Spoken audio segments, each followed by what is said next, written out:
Hello friends, welcome to our YouTube channel वकील करो। आज शुरुआत करते हैं एक नए टॉपिक के साथ में और समझते हैं कि यदि पति और पत्नी दोनों को जब फैमिली कोर्ट के द्वारा डिवोर्स की डिक्री दे दी जाती है तो उसके कितने समय के बाद में वो दूसरी शादी कर सकते हैं।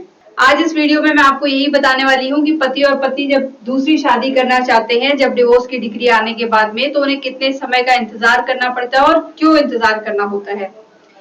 इससे रिलेटेड हमारे हिंदू मैरिज एक्ट 1955 के सेक्शन 15 के अंदर प्रोविजंस दिए हुए हैं कि जब कब जो है पति और पत्नी दोनों में से जब डिवोर्स की डिग्री दे दी जाती है कोर्ट के द्वारा तो वो कितने दिनों के अंतर्गत जाकर के दूसरी शादी कर सकते हैं।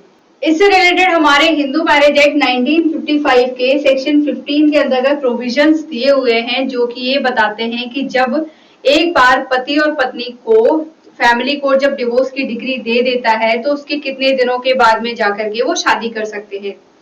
जिसमें से सबसे पहली बात ये लिखी हुई है कि जब कोर्ट यहाँ पर डिग्री पारित कर देता है डिवोर्स की तो उस डिग्री के खिलाफ जब कोई अपील नहीं करी जा सकती है तो उस सिचुएशन में पति और पत्नी एक बार जब डिवोर्स की डिग्री मिल जाती है तो उसके बाद में कभी भी यानी कि किसी भी वक्त जाकर के किसी भी दिन जाकर के वो जो है शादी कर सकते हैं।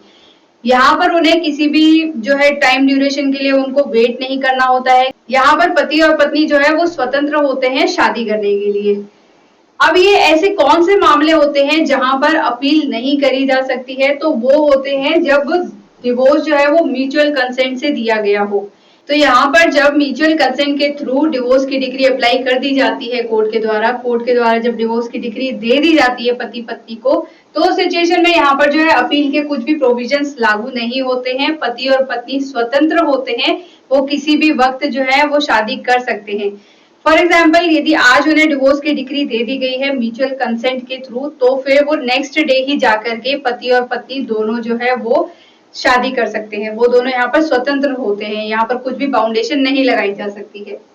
अब नेक्स्ट पॉइंट ये समझते हैं कि अपील की ड्यूरेशन क्या होती है, यानी कि अपील जो है वो कितने दिनों के अंदर करी जा सकती है। सबसे पहली सिचुएशन अपन ने देखी कि म्यूचुअल कंसेंट में अपील की कोई भी ड्यूरेशन नहीं होती है क्योंकि दोनों ने आपसी सहमति से यहाँ पर जो है तलाक लिया है।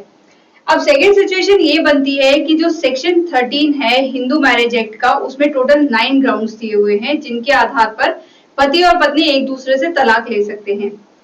यदि इन आधारों में से किसी भी आधार को मानते हुए पति और पत्नी दोनों जो है डिवोर्स के लिए अप्लाई करते हैं फैमिली कोर्ट में और यहाँ पर फैमिली कोर्ट जब तलाक की डिग्री दे देता है तो उस तलाक की डिग्री के खिलाफ जब कोई ऑपोजिट पार्टी मतलब पति या पत्नी दोनों में से कोई भी पार्टी जो है जाकर के उसकी अपील फाइल करती है हायर कोर्ट में तो वो जो अपील फाइल करी जा सकती है वो 90 दिनों के अंदर अंदर फाइल करी जा सकती है। यानी कि जो अपील की जो ड्यूरेशन दी गई है यहाँ पर 90 डेज दी गई है। फॉर एग्जाम्पल यहाँ पर जो है कोर्ट ने पति और पत्नी दोनों को आपस में डिवोर्स की डिग्री दे दी सेक्शन 13 में क्रुएल्टी के आधार पर, यानी कि क्रूरता को आधार मानते हुए पत्नी ने अपने पति के खिलाफ क्रूरता के आधार पर जो है यहाँ पर डिवोर्स के लिए अप्लाई किया। फैमिली कोर्ट ने यहाँ पर डिवोर्स की डिग्री दे दी पत्नी के फेवर में, जिसके खिलाफ यदि पति जो है हायर कोर्ट में अपील करना चाहता है तो वो 90 दिनों के अंतर्गत जाकर के अपील फाइल कर सकता है। अब इन 90 दिनों के दौरान जो है पति और पत्नी दोनों में से कोई भी जो है जाकर के दूसरी शादी नहीं कर सकता है।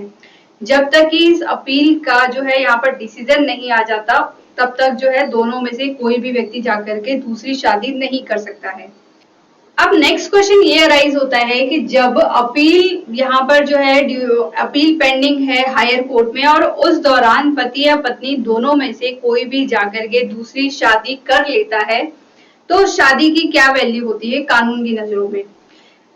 तो पहले वाला एग्जांपल समझते हैं कि यहाँ पर जैसे कि पति ने जाकर के हायर कोर्ट में अपील करी, जो फैमिली कोर्ट ने जो डिवोर्स दिया उस डिग्री के खिलाफ यहाँ पर पति ने हायर कोर्ट में अपील करी। अब उस अपील के दौरान पत्नी ने जाकर के दूसरी शादी कर ली तो ऐसी शादी जो होगी वो वॉइड मैरिज कहलाएगी, यानी कि शून्य शादी कहलाएगी।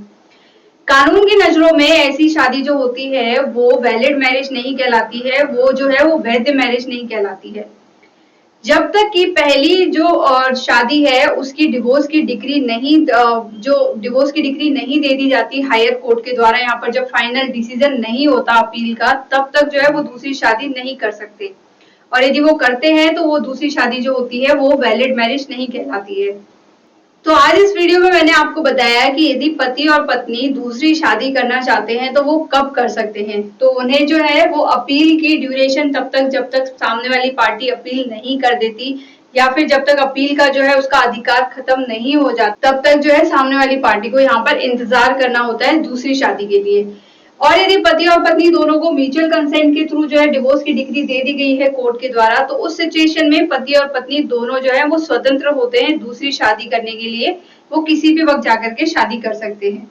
और यदि यहाँ पर अपील पेंडिंग है कोर्ट के अंतर्गत, तो उस दौरान जो है वो पति और पत्नी दोनों को जो है वो इंतजार करना होता है जब तक कि यहाँ पर अपीलीय कोर्ट का जो है निर्णय नहीं आ जाता, यहाँ पर जब तक कि डिसीजन नहीं आ जाता।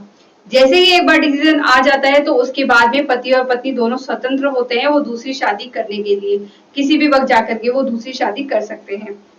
तो आज की वीडियो के लिए बस इतना ही। मैं उम्मीद करती हूँ कि मेरे द्वारा दी गई इन्फॉर्मेशन आपके लिए यूजफुल रही होगी। और आप प्लीज लाइक करें, शेयर करें, साथ ही साथ सब्सक्राइब करें हमारे यूट्यूब चैनल वकील करो को। Thank you.